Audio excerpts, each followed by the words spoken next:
اور جو جوزف کے ہاتھوں یوں پٹا ہے جیسے ظالم استاد کے ہاتھوں کوئی کمزور سا بچہ۔ عمران نے جواب دیا تھا، میں اس بات کو کسی صورت تسلیم کرنے کے لیے بالکل تیار نہیں۔ بلیک زیرو سے آخر رہا نہ گیا، چنانچہ اس نے عمران کی بات تسلیم کرنے سے انکار کر دیا۔ میں صحیح کہہ رہا ہوں۔ اچھا اب تم جاؤ، میری کار کی پچھلی سیٹ پر ایک فائل پڑی ہے، تم اس کا مطالعہ کرو جب تک میں صفدر کو ہوش میں لا کر ڈریسنگ کر لوں، ساتھ ہی اس کا علاج بھی۔ عمران نے بلیک زیرو سے کہا اور بلیک زیرو خاموشی سے واپس مڑا، لیبارٹری سے باہر نکلتا چلا گیا۔ جولیا کو جب ہوش آیا تو پہلے تو وہ خالی کھلی نظروں سے ادھر ادھر دیکھتی رہی، پھر اس کا شعور لمحہ بلمحہ جاگتا چلا گیا۔ چند ہی لمحوں بعد وہ پوری طرح سے ہوش میں آ چکی تھی، اسے پچھلی تمام منظر یاد آ گئے تھے، اور دوسرے لمحے وہ اضطراری طور پر اچھل پڑی کہ پھر وہ دیکھ کر حیران رہ گئی کہ وہ اپنے فلیٹ کے بجائے ایک چھوٹے سے کمرے میں موجود ہے۔ کمرہ ہر قسم کے فرنیچر سے عاری تھا، صرف ایک پلنگ پر جس پر جولیا موجود تھی۔ کمرے کی دیواریں سپاٹ تھیں، صرف سامنے کونے میں ایک دروازہ تھا جو بند تھا۔ کمرے میں مرکری بلب جل رہا تھا اور کمرے میں تیز روشنی پھیلی ہوئی تھی۔ جولیا نے اپنے لباس پر نظر ڈالی تھی، وہ اس وقت بھی اسی لباس میں تھی جو اس نے بے ہوش ہونے سے پہلے پہنا ہوا تھا۔ وہ سمجھ گئی کہ اسے بے ہوش کرنے کے بعد اغوا کیا گیا ہے۔ وہ پلنگ سے نیچے اتر آئی اور پھر تیزی سے بند دروازے کی طرف بڑھی تھی۔ یہ قطعی ایک اضطراری حرکت تھی، ورنہ ظاہر ہے کہ اغوا کرنے والے تو کبھی نہیں چاہے کہ وہ دروازہ کھلا چھوڑیں اور ان کا شکار دروازہ کھول کر باہر نکلے، پھر خرامہ خرامہ چلتی اپنے فلیٹ پر پہنچ جائے۔ دروازہ حسب توقع باہر سے بند تھا۔ جولیا چند لمحوں تک بغور کمرے کو دیکھتی رہی، شاید فرار ہونے کا کوئی راستہ ہو، مگر سیمنٹ کی مضبوط اور سپاٹ دیواریں اس کا منہ چڑھا رہی تھیں۔ آہستہ آہستہ قدم اٹھاتی واپس پلنگ پر آ کر بیٹھ گئی تھی۔ اس کا ذہن اپنے اس عجیب اور پراسرار اغوا پر الجھا ہوا تھا۔ ابھی وہ کسی نتیجے پر بھی نہیں پہنچی تھی کہ اچانک دروازہ ایک جھٹکے سے کھلا، پھر کمرے میں ایک سٹین گن بردار داخل ہوا تھا۔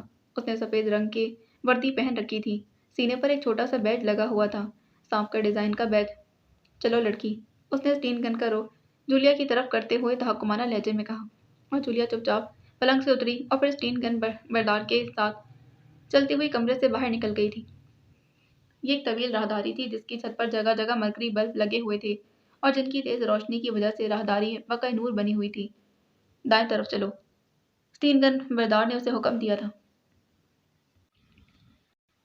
جولیا خاموشی سے دائیں طرف چل پڑی تھی۔ کافی دور تک راہداری میں چلتے ہوئے سٹین گن بردار نے ایک دروازے کے سامنے رکنے کے لیے کہا تھا۔